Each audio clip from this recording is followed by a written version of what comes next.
राधे राधे दोस्तों, हमारा चैनल श्री जी माधुरी में आप सभी का स्वागत है। आज वैशाख मास महात्म्य का अध्याय 5 की कथा कहेंगे। आप लोग भी श्रवण करिएगा। हमने पिछली वीडियो में अध्याय 1, अध्याय 2, अध्याय 3, अध्याय 4 की कथा डाली है, उसको भी आप सुन सकते हैं। वैशाख महीने की प्रतिदिन कथा डालेंगे। आप लोग प्रतिदिन वैशाख मास की कथा अवश्य सुनें, इससे पुण्य फल की प्राप्ति होती है। वैशाख मास को माधव मास भी कहा जाता है। इस मास में भगवान विष्णु की अति पूजा की जाती है, जो सबसे फलदायी हैं। अब हम कथा कहेंगे अध्याय 5 की, आप लोग भी सुनिएगा। नारद जी कहने लगे, हे राजन, वैशाख मास सब धर्मों, सब प्रकार के वर्णों, सब महीनों में से और सब दानों से अधिक है। हे महाप्रयाग, अब मैं तेरे सामने कहता हूँ, तू ध्यान से सुन। जब सब युगों का अंत होता है, तब सब देवताओं के राजा शेषशाही भगवान विष्णु संपूर्ण लोक जीवों को अपने उदर में समेटकर समुद्र में शयन करते हैं और योग माया के प्रताप से अनेक एकता को प्राप्त होते हैं। एवं एक निमेष व्यतीत होने पर वेद प्रार्थना करके भगवान को जगाते हैं। तब भगवान ने अपने उदर में स्थित जीवों की रक्षा की और उन्हें अपने अपने कर्मों का फल देने के लिए सृष्टि के रचने का मन में विचार किया। तब भगवान विष्णु की नाभि से त्रिलोकी का आधार रूप सुवर्ण में कमल उत्पन्न हुआ। उसी कमल में से विराट पुष्प रूपी ब्रह्मा उत्पन्न हुआ। ब्रह्मा जी का उत्पत्ति हुई। फिर भगवान ने उस विराट पुरुष 14 भुवन में उत्पन्न किए, जिनके भिन्न भिन्न प्रकार के कर्म और आशय हैं। ऐसे अनेकों प्राणियों के समूह रचे। फिर शतरज तम तीनों गुण, प्रकृति, मर्यादा और भुवनों के स्वामी रचे। तत्पश्चात वर्णाश्रम के विभाग करके धर्म की कल्पना करते हुए चारों वेद, मंत्र, तंत्र, स्मृति, पुराण, इतिहास रचकर धर्म की रक्षा करके निर्मित इनके प्रवर्तक त्रुट प्रकट किए। तत्पश्चात वर्णाश्रम के विभाग को करके धर्म की कल्पना करते हुए चारों वेद, तंत्र, स्मृति, पुराण, इतिहासकार रचकर धर्म की रक्षा कर निर्मित इनके प्रवर्तक ऋषि प्रकट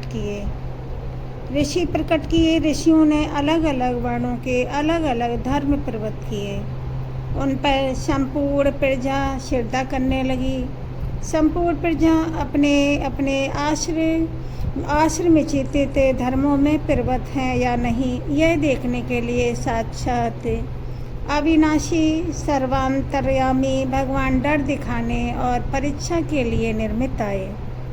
प्रजा संपूर्ण धर्मों को किस समय करें, ऐसी भगवान चिंता करने लगे।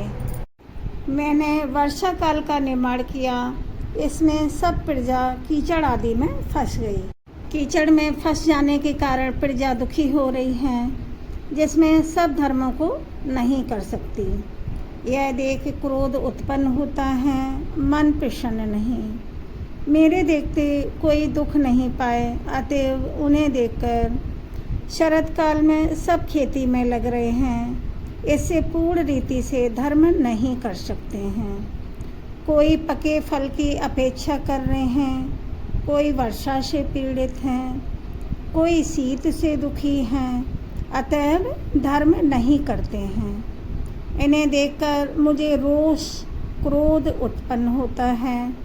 इनकी उल्टी मति देखकर मुझे संतोष नहीं है। हेमंत ऋतु में सर्दी के मारे कोई प्रातःकाल नहीं उठता। सूर्य उदय से पहले ना उठते देख मुझे क्रोध उत्पन्न होता है। शिशिर ऋतु में प्रातःकाल के समय शीत से पीड़ित रहते हैं तथा फसल पक जाने की प्रतीक्षा करते हैं। फिर जो मनुष्य जाड़े के मारे प्रातःकाल स्नान करने के लिए केवल सोचा ही करते हैं, उनका शुभ कर्म लुप्त होता जाता है। जो कभी पूरा नहीं होता। यह समय प्रेक्षण का नहीं, ऐसा विचार करके भगवान ने वसंत ऋतु को संपूर्ण पातकों को निवारण करने वाला माना है। यह ऋतु स्नान, दान, यज्ञ, क्रिया, भोग और सब प्रकार के धर्मों का साधन करने के लिए यह ऋतु बड़ी ही अनुकूल है। इस ऋतु में धनवान सब वस्तुओं को बिना प्रयास ही प्राप्त करते हैं। जिस किसी रीति से द्रव्य द्वारा देहधारियों की तुष्टि हो जाए, जो विष्णु भगवान के भरोसे रहने वाले लोगों के धर्म का साधनहीन द्रव्य हैं।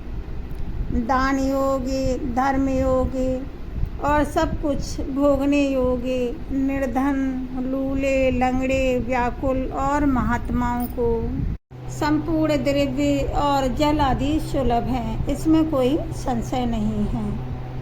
प्रियजन इन द्रव्यों से अपना हित साधन करते हैं। पत्र, पुष्प, फल, शाक आदि, प्रिय वचन, माला, तांबूल, चंदन, पग धोना तथा नम्रता से साधन करते हैं। मैं उनको वर देता हूँ। ऐसा कहते हुए विष्णु भगवान लक्ष्मी सहित चारों ओर वन देखने वाले, जिनमें अनेक प्रकार के फूल खिल रहे हैं, जिनमें हृष्ट पुष्ट प्राणी रहते हैं और मतवाले अमर और पक्षी विचर कर रहे हैं। ग्रामवासियों के बहुमूल्य आश्रमों के आंगन, उद्यान स्थल लक्ष्मी दिखाने लगे। देवता, मुनीश्वर, सिद्ध, चारण, गंधर्व, किन्नर, नाग, राक्षस सब भगवान की स्तुति करते हैं। वर्णाश्रम प्रतिवासियों के घरों में जाकर मीन की संक्रांति के करकरे और संक्रांति तक लक्ष्मी और सब देवताओं और मुनियों सहित भगवान रह करके लोगों के कर्मों का निरीक्षण करते हैं। धर्माचरण वाले पुरुषों की मनोकामना पूरी कर देते हैं और मदोन्मत्त की आयु की धन आदि को हरते हैं। जो वैशाख में भगवान की पूजा करते हैं तथा उनके चल मूर्ति रूप साधु महात्माओं की सेवा करते हैं तथा अन्य महीनों में नहीं करते, उनके अपराध को भगवान क्षमा कर देते हैं। जैसे अपने देश में आए हुए राजा को देख उस देश के निवासी मनुष्य बहुमूल्य भेंट करके और पूजा लेकर राजा की पूजा करते हैं। तब राजा पूजा के आकार आदि द्वारा जान लेता है कि अमुक की सेवा पूरी है या अमुक की पूजा कम है। जो पूजा अधिक होए और तो प्रसन्न होकर निश्चय ही उसे मनोवांछित फल देते हैं, और जिनकी पूजा सेवा ठीक नहीं होती है उन्हें दंड देते हैं।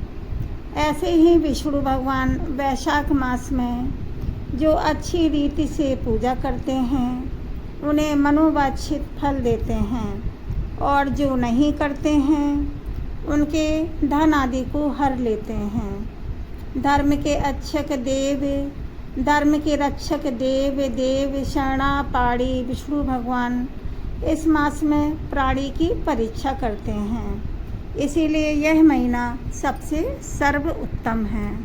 वैशाख मास महात्म्य अध्याय 6 की कथा कल कहेंगे।